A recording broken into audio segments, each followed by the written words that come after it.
Welcome to Profit Sharing in the Real World. I'm Danny Murphy, your host, talking about profit sharing with my good friend Dick Erickson, the author of Profit Sharing in the Real World, which is available on Amazon.com. Dick, it's always good to see you and to talk about this stuff. How are you doing today? I'm doing good. It's exciting to get into topics like this. It's such a part of my world that I've been a part of for 40 some years in the tire industry. And during those years, of course, I started realizing the strengths and weaknesses of my particular industry, my particular self. What's it take to move ahead? And sometimes there's issues that need to be addressed. And so today our topic is mentoring and mentorship, which you've been on both ends of those relationships. And people may not think that mentorship really ties into profitability, but it does, doesn't it? Yes, it does, especially when you're talking someone who asked to speak with you about, and a lot of times, they want to talk about their business, something like that. They know I've been in business for 40 some years, retired at this point, but even when I was in it, open, probably more so than is healthy sometimes, a kind of an open book, but I had to learn how to deal with this. And one of the issues of mentoring someone or helping them, we call it whatever you want. They've asked for the help. Let's say that's happened. I haven't gone out and recruited them. It isn't a business deal. I'm dealing where I'm getting paid to do this. This is every day someone comes up to you that you know and says, listen, is there a chance I could talk to you a little bit? I got an issue. So how do you do that? And the point initially, I thought it'd just be, common talk and all that. And then I started realizing one of my strengths is that I am open, but that is a weakness to the point is I talk too much sometimes, too long. So then I had to realize, and as I'd read about mentorship, that I needed to listen more than I talked. I needed to hear their whole story. I need to hear what they were going through. Sometimes I'd have to say, that's an issue. I don't know that I can help you, but I mentor them to help, maybe point them to someone that I thought could help them. So it isn't that you know everything to help anyone who asks you questions. But you don't know that till they open up to you. And if you're talking too much, you don't get the story from them, what's bothering them. So one of your first mentoring relationships was you had a mentor in the first tire business you got into, and you've had a relationship with this person ever since. Yes. Let's talk about that. He headed up the company, and my father-in-law and he were on boards and together. He was out of Pensacola, Florida. And so I realized this guy's a pretty sharp guy. I'd been in the military, been a pilot. At that point, I was getting my college degree when I first met him, but I had a year left. So I worked that one summer before my last year. And from then on, I joined him. But anyhow, yes. So as I got to know this guy, he had such an insight on how to deal with people. He never really, no matter how bad the problem was, he had a way to approach that without pushing the person back or him coming across as all-knowing or something like that. Because as soon as you get to all-knowing, it seemed to me, they back off. Okay, this guy really thinks he's some prima donna. So you kind of have to take the low road. You got to come in and listen. And everyone wants to ask questions. Pretty soon, the things that to help them sometimes are things they really don't want to talk about, but they have a problem. You've got to get into their problems if you're going to help them. And so mentoring to me was, and one of the things that I learned too from someone else, I had this deal where I joined a club and at the end towards the end of it, we'd go around the room and everyone would tell a problem that they were having. And so I had just joined this. I'd been in a light group where I knew all the participants. Now I was a new guy. So anyhow, the leader pulled me offside at a break within that half hour we're spending on that. People telling their stories or what they wanted to hear, or a problem they were having, and we were all going to jump in and help them. He pulled me outside and he said, Dick, you're participating and you need to listen for a while longer and get to know these guys, because he said, you don't know these guys. He said, you really can't help them until you know them. And I thought, oh, boy. And then later as I went through that, and then he might have told me, but I worked it out listening. Until you can say, knowing you as I do, Danny, Here's what I might suggest. Now I know you. I've told you, and I wouldn't say that unless I felt I knew you. Knew enough about your background, knew enough about your likes and dislikes and things of that sort. Because people, if they go too much against who they are, it isn't going to work anyhow. They're in the wrong field, or they're pursuing something that's just practically unnatural to them, is what I found in mentoring. Anyhow, this guy was great. And even though later on we had a little jinx in a deal and over it, I left the company because he was the head of the company. But later, as I got through mentally, that I still knew that he had a lot to offer me if I would just get more time with him. So I kind of had to go through the forgiveness or what I did, which I did do, to get over that jinx or whatever we were going through and get back with him. And I had another 20 years of mentorship from him and learned immense amount of things. And a lot of it was in me, but he brought it out. And like, okay, you gotta soften that one, Dick. You got the strength, but you're going at it maybe a little bit too hard left. Let's get this centered a little bit better. And then when you do it that way, it'll work. I believe, is the approach of the person who's mentoring. Well, and the thing that comes to me is that one of the key elements in the mentor relationship is that the receiver has to have some humility, maybe a lot of humility. Absolutely, Danny. I can't overemphasize how important humility is in that. Because if I go into mentoring someone that I have all the answers, I'm going to fail at that because I don't. Nobody does. And also, you got to be strong enough or, humble enough to say, listen, I'd love to help you on that subject, but I can't. It's a whole new subject to me or whatever. I've never had to go through that. So, yeah, I think if you take it that way, in fact, over and over, I know there's a book on that right now. And if you could start just about every issue in our life by being a humble person, you could go so much further. And humility doesn't come easily to some of us. No. I mean, you were a Marine helicopter pilot. Yeah, you go through and they developed 11 tire stores, had 100 employees, blah, blah, blah, blah. And the point is, if you're not careful, you put yourself on a pedestal. And let me tell you something more about that. People will put you there. And you have to fight that in your mind. I can't be put on a pedestal because I'm a human being like everyone else. I happen to have some expertise. Nothing bothers me more. I take the Wall Street Journal and I see this PhD writing writing about the same issues, and I'm going, that's the only thing. And you're attacking someone on an issue that has only a part of the problem. You're not seeing the whole picture. And that was part of mentoring too. So I had to be careful. But I've been on both sides, on the elite side and on the worker side, using those expressions. I don't really like the word elite, but anyhow, but the one who formulates the deals. But the formulator doesn't usually get the job done. The worker gets the job done. He's the one who puts his head down, and that's where my love is now, is looking and trying to figure out ways to help the worker.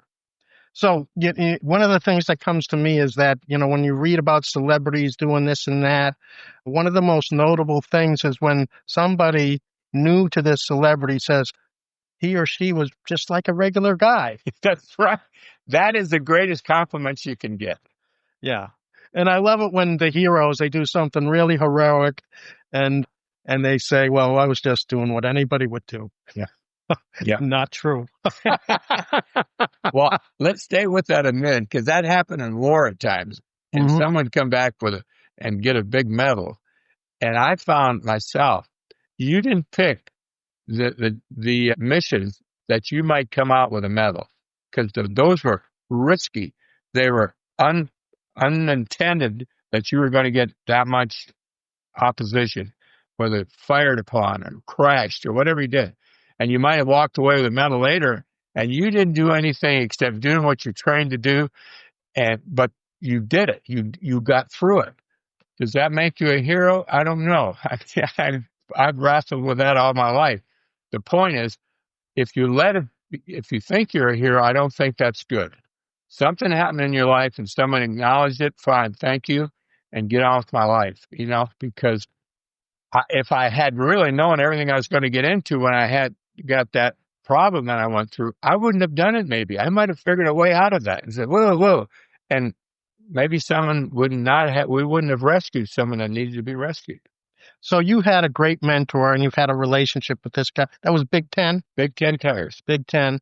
And you've been back and forth with him over the years many times. Let's talk about a memorable relationship with a mentor that you can think of. Well, as I came along, then I would run into people that pretty soon, my first one, I made a mistake. I put him on a pedestal. I don't put anyone on a pedestal. Not God himself is the only person on the pedestal in my mind, in my life. So that being said, but there was people out there that I had high respect for some of their accomplishments. And I thought, I need to know more about that because I'm competitive. I had to get past the point of winning being the issue versus I want to do my best. And if someone is doing what I'm doing and doing a better job, how does he do that? Now, if that guy could become a mentor to me, I would probably be able to do a better job. I'm not talking about winning or beating him. I'm talking about maximizing my potential, but picking up some ideas from someone who's already done it and is doing it. So, Dick, we've been talking about mentoring, mentorship. How does a person get into a mentoring relationship or someone who wants to be on the receiving end? Okay, well, let me get this straight, Danny. So from the person who wants to mentor someone or someone who wants to be mentored to? Well, the person who wants to be mentored. Okay, yes. And I think the first thing is that you kind of, to be wanting to be mentored, you have to make sure you've humbled yourself to the point of saying, listen, I don't have all the answers. I'm looking for some answers here. And I think that's a humble position to get into. We can use that word. But anyhow, I've been around some people and they got all the answers now. I'm asking, why are we even talking if you're trying to get to solving a problem if you've already got the answer? It's like dealing with a teenager. Yeah. Well, okay. Teenagers know everything. Yeah. There's that age. They say until a person's 30, you might be wasting your time. And I'm not going that far with this. But anyhow, so I had to work on it myself. I mean, I thought I had lots of answers. And finally one day I said, there's people going past me that I think that I have possibly some of the same skills, but I'm not getting there. What's going on? So then I had a reason to go ask someone. And going in with your hat in your hand, as the expression goes, makes it easier to get someone to want to, share some things with you. Everyone wants to share their successes if you really got down to it. You don't want to do it with your competitors, maybe, but when someone else wants to hear something about you, he's asked a story, most people will share with you. So once you get started, then the mentorship has a chance of coming across. The mentor has to now take the position of listening to find out what the real issues he wants to talk about. And you don't do that by talking a lot. You ask some pointed questions periodically. I'm a little confused about the point you just made. Tell me more about that or something like that. But the point is, you want this person to open up. Let's get it all on the table. Sometimes it might take 2-3 meetings before you really get a person confident enough that he knows. And most mentorship, people want you to be confidential about it. The rule of thumb that I've found in business, as long as it's not being a problem to someone in the organization, you might mentor someone in your organization, and he gets to talking about a boss or something, and you're saying, that is hurting the company, what you're talking about. If you talk about that, have you shared, or he's talking about his boss, and I'm the overall boss, or whatever, but this can be mentorship too. Whoa, just a minute. Does your boss know what you're talking to me about? Because that's your boss. Chain of command. Yeah. So you got it. So let's go back. But anyhow, so back to mentorship. It's. I see over and over people are missing out. They're missing out of their true opportunities because they're not reaching out to people who they could, if they were humbly looking around and saying, who's out there doing a real good job? How can I get next to that person and talk to them? Because it's in a field that I would like some thoughts and ideas to move me ahead. So a lack of humility can really keep a person from developing or getting into those relationships with the people that can help them. Another thing that I thought about is that, for somebody who wants information, who wants wisdom, let us say, from a mentor, taking the time to develop the right questions could be a very important element. Absolutely. And what you want to do, a lot of times you might even you're 75% there with your issues that you want to talk about. And if you're not careful, he might, in some parts of the meeting, he might know less about it than you do. But the point is for you want to hear about the things that you feel you're lacking in or something to move you ahead in this mentorship. So, yeah, those questions, and you don't want to get them too long-winded even yourself being mentored because you want the information to start flowing. Now, you spent some time recently with a friend that you've been in touch with for many years, and a person whom you mentored. Let's talk about that a little bit. Yes, it was interesting. In fact, he was with me for an excess of 5 years when I started the company, and he we got very close. Although he was a novice at what we were doing, so there was times my emotions got a little carried away, and I might be a little tough on him, and he might say, "Yeah, you got very tough on me on certain issues." Because what happens sometimes in relationships, and I was trying to mentor him, I'm trying to remold it. That isn't what mentorship is about. Mentorship is to talk about issues. And if you can't, I had to come to realization that this person was not cut out to be a store manager. He was cut out to be a right-hand man in a store, and he was the best at it. He was a helper. He would do anything to do the deal. But if you asked him to do all the things, he got too close with employees, so he couldn't call their hand and said, "Well, I don't want to hurt their feelings." That isn't what business is all about. You shouldn't be in hurt feelings, but if you got a problem, you got to address it. And some people don't do their job because they find they're gonna get upset by telling someone, or that person's going to get upset with them. No. So it's things like that. Anyhow, so we stayed up till wee hours in the morning talking about those 5 years. Here it was. He was between 22 and 27 in those years. He's 66 today. And he still remembered some of the hardships that we endured.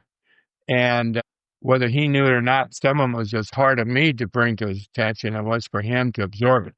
But so kind of on the issue of there was mentorship, but I would say to put that one kind of an ending to that point was I had to come to the realization that I was expecting things out of him that he wasn't able to do. After 5 years, you kind of get a feel of how far someone can go in your profession. Doesn't mean in something else he might go past you like you're standing still. So, Dick, we've talked in the past about a situation you got into where the big boss of the company was your mentor, Yes. and you had a problem with your boss who was his subordinate. Yes.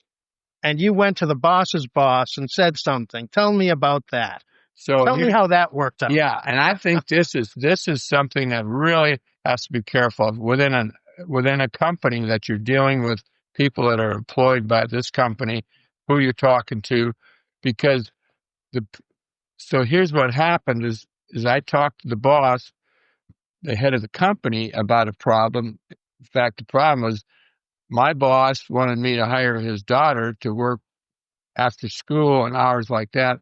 And I didn't feel I needed her. I didn't feel she was up to the task or things like that. But being my boss said it, I was paying her to do this job. And I told my mentor, without even thinking about it, I said, "God, I don't understand why we do things like this in the company."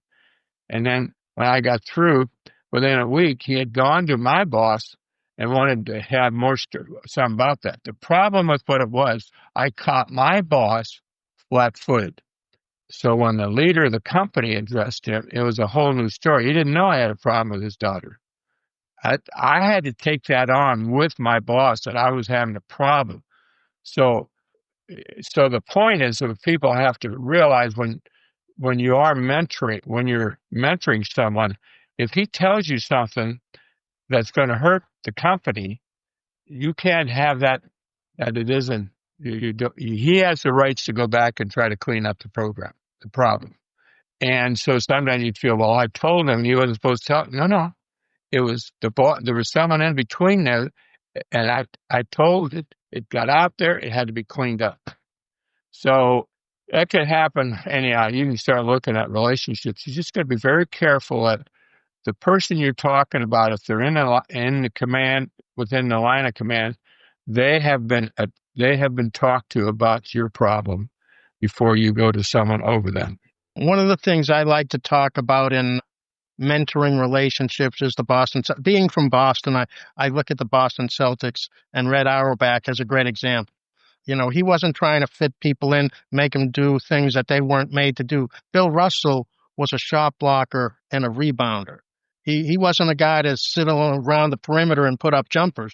That he could, but that wasn't what he was really great at. Bob Cousy, one of the greatest passers in the history of the NBA. That's what he did. He got a lot of assists, and that was what he was good at. So, Auerbach's mastery was really seeing what people could do and giving them opportunities to do it. Yes. Well, I think that's beautiful, because that, as a mentor, part of it is to, when the person is talking to you about their problem, and if you start sensing that person is going down the wrong road and what his problem is, he needs to be on another road, sometimes another company, maybe. I mean, you want to be straight with him. He's asking you for your thoughts, and if you feel that you have some expertise on it, yes, and a mentor should be very open to making sure his information that he's given could help this person. Not that, well, if you change, this would be, if you grew 2 inches, I think you'd be fine. You're not going to change that. Or if you change your personality, this job would work better. Now you start realizing this person's in the wrong job as a mentor. So at times, we're touching on both sides, mentoring and being mentored too. Is there's pieces of the puzzle you need to know before you get into it. And a mentor can really help a person to see their shortcomings. A person, many people, myself included, have blind spots in regard to our own shortcomings. Yes. And it takes a third party, sometimes a mentor, to help us identify those. Yes. Well, and you can get it into business relationships too, which is semi-mentored by your banker. When I got things, really, forget the I here, but as a company, as we got the business up on the rails, so to speak, and we were growing and we were profitable. 2 big things in business. Well, at that point, I found that I had bankers that would have sunk me by giving me, here's some more money, Dick, build faster. Well, I had to then back up and say, oh, so you got to be careful when you're talking to professionals and stuff. They might put you up on a little bit of a pedestal, and you got to know you want to know. Part of being mentored is being open. Well, what do you think, Mr. Mentor? Am I cut out to do what I'm talking to you about, or do you see something? To be completely try to get it that open, and you can shut it down, or in your mind say, listen, I think he's wrong on that, and I'll get someone else to talk. We've all talked to some people who really never got to know us before they started giving us information, supposedly to help us. Now, let's bring it back to profitability and profit sharing. And there is a payoff to a good mentoring relationship, or there can be, especially in business.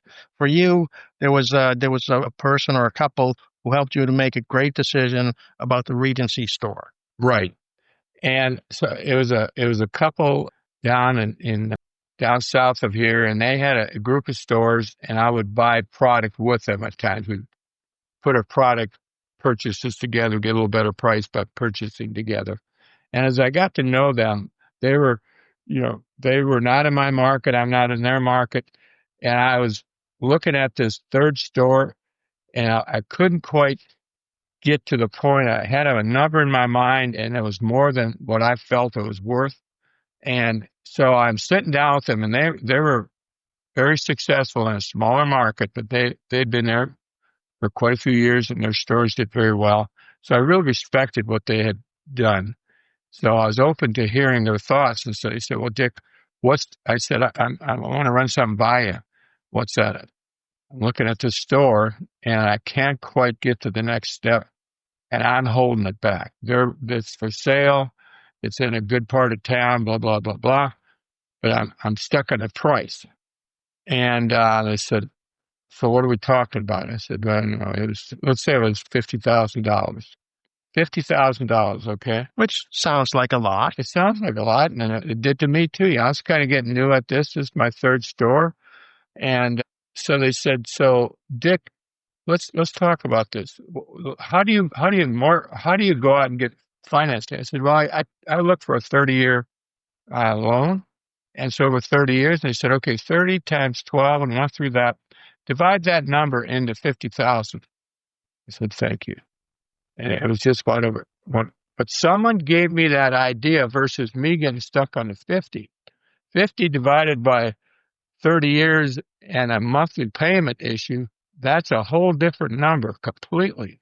And that was palatable. It was doable in my mind at that point. But I needed someone, if I hadn't reached out, I might have walked away from one of my better stores that over something that could be handled. I needed some mentoring for that.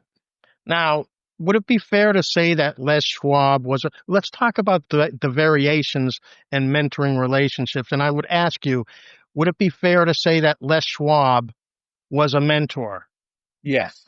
In spite of the fact that you only met him once for a few minutes. Good. Because if you had said that, I was going to make sure that got on the table. Because I read his book, was visiting out there, and got to know everyone but Les. But I felt I knew him from his book. He was very open in his book. Well read in the entire industry. So when I finally got a chance to meet him, I was at a convention, and I was talking to one of his guys that I befriended initially, former Marine. I used that to get to know him, kind of how do we get to know someone we want to talk to? Well, what's he do? What's his background? Anyhow, got to know him, and Phil Powell was his name. I think he's still around. The point being, we looked over and he said, Dick, you've never met the boss, have you? I said, I haven't. Would you like to? Would I like to? Yes. I mean, I've spent 10 years flying out every year to see more of your company. And as you guys would open up and trust me that I wasn't going to use it against you because I'm in Florida, you're in Oregon, blah, blah. He said, well, come on, let's go talk to Les. So he took me over there and introduced me, and gave me some, talk nicely about me to Les. And Les, we chit-chatted for just a minute, and he looked over at Phil, and he said, Phil, would you excuse yourself? I want to talk to this guy by myself. Oh, I said, man, this is moving along pretty fast. And he says, Dick, I got one real question to ask you. What are you doing for your employees? Wow. And I knew their program, and I had implemented in those 10 years a lot of their program. So I started, without thinking, I started sharing what I was doing for my employees that I really had learned from their organization. And that kind of put it back a little bit of me touching all his hot spots. The beauty is, as we're talking now, what turned me on later was the thing they had. They had a sharing program that was out of this world. I still think it's the best one I've ever seen in any business. I don't care who we're talking about. Because what's the best is that everybody in the company shares in the extras of what's created in that company. And that's what's left over after stockholders taking care of different folks. And there's a profit in there that is shared. So it gets back to that. That's the thing. That one was when he asked me, and I saw this guy who sold the company later after he was passed. That company sold for $2 billion, and it was completely owned by the family. But that had nothing to do with how they shared. They shared with everybody, and it was the best I'd ever seen. And it was a very profitable company. Oh. He was making, Les Schwab Tire was making 15%, where most other companies were making 8 to 10%. That's right. Not most. The best of the other companies were making 8 to 10. So most of them didn't even get to 8%. If they were 8, you'd consider yourself, if you didn't know the Schwab organization, hey, I'm really doing a great job.